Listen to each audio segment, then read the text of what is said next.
Conference would start. So in specific charging sections, there is a transfer required. For compulsory acquisition, there is a transfer. JDL, there is a transfer. But the two special charging sections are 46A, which is for buyback of shares, and in the case of liquidation. ஒரு ரெண்டு sections ஒரு brief touch பண்ணிட்டு போறோம். Definitely buyback, I will definitely try this question in the examination, so long as they're in the syllabus. If they're in the syllabus, we should ask.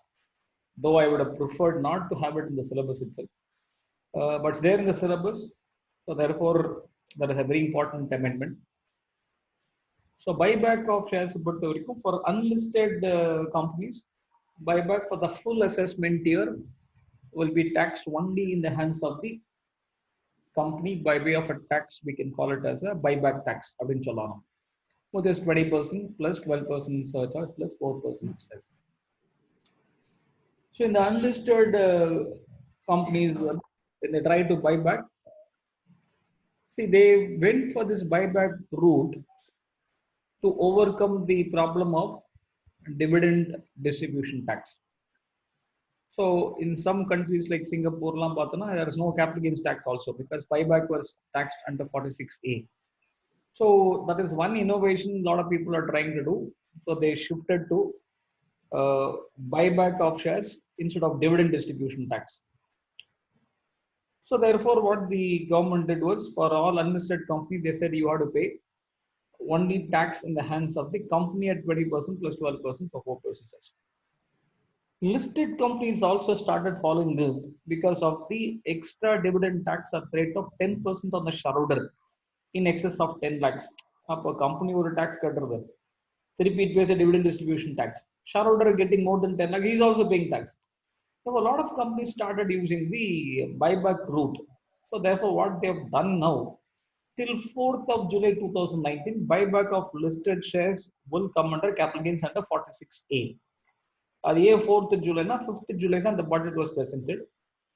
So till 4th July 2019, the buyback of shares will attract capital gains tax if it is a listed company. So buyback price minus cost or index will be taken as short term or long term, but there is no tax for the company. But from 5th July 2019, listed companies will be same as unlisted peers.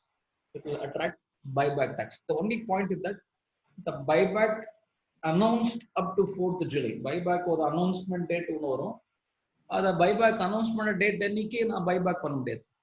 So therefore, in the 4th July is not for completing the buyback.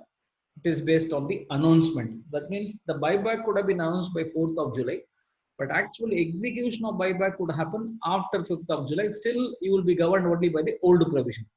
That means the new provisions will apply only for buybacks that are announced on or after 5th of July.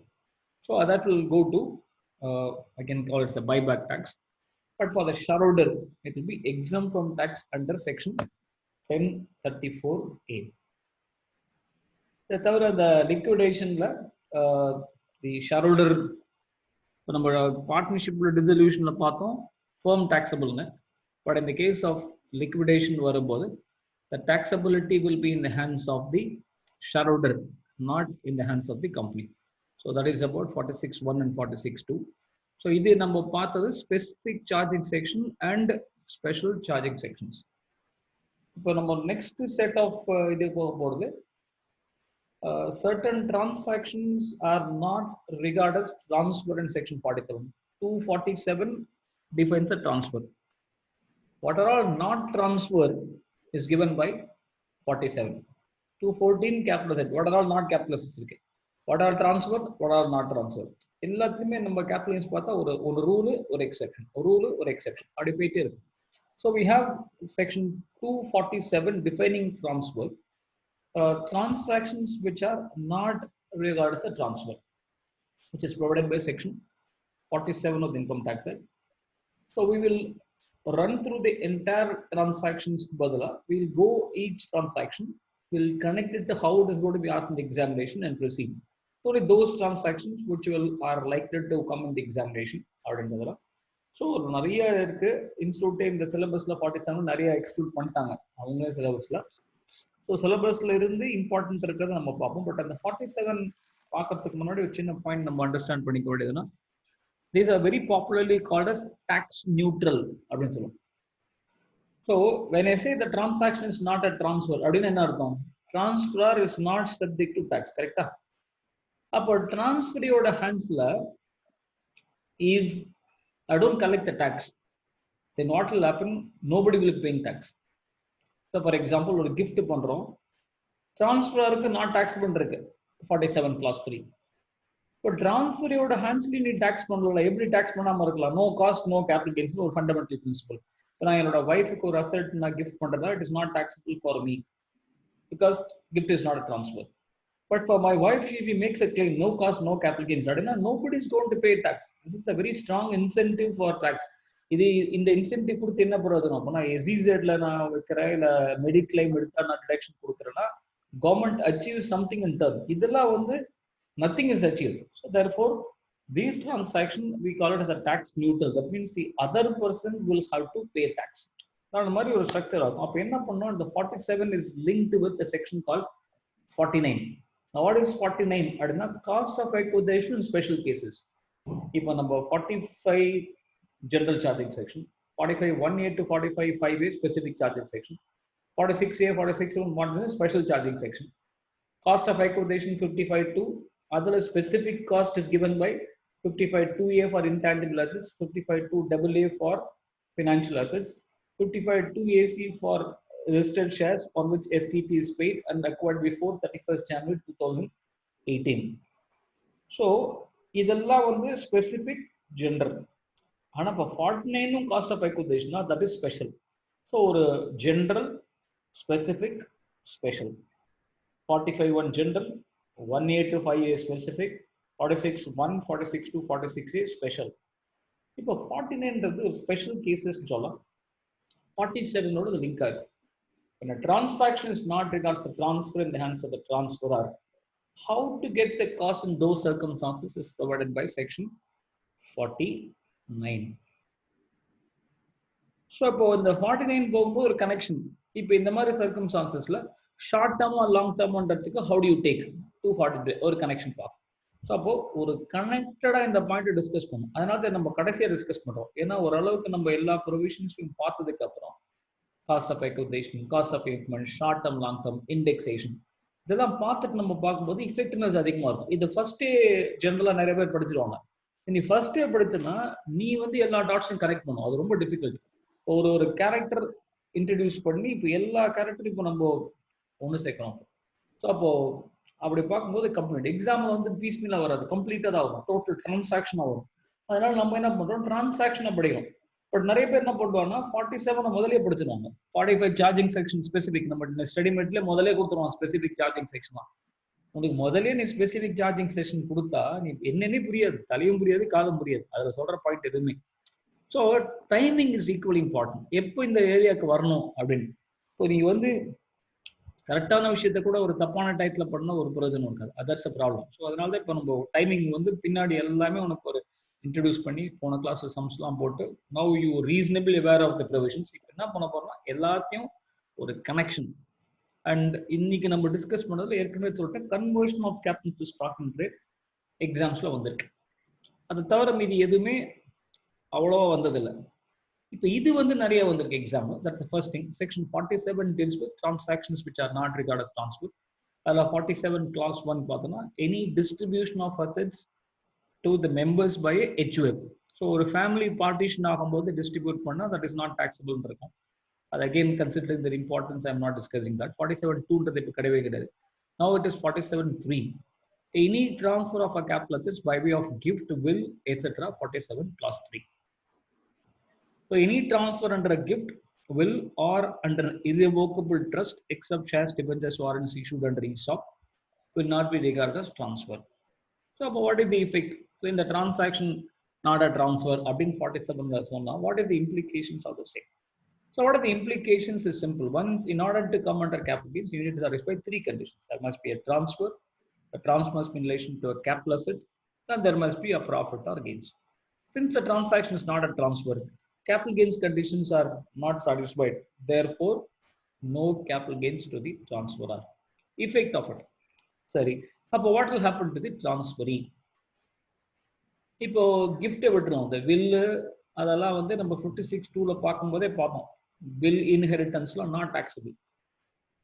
அதுல ஒன்றும் இஷ்யூவே கிடையாது நமக்கு.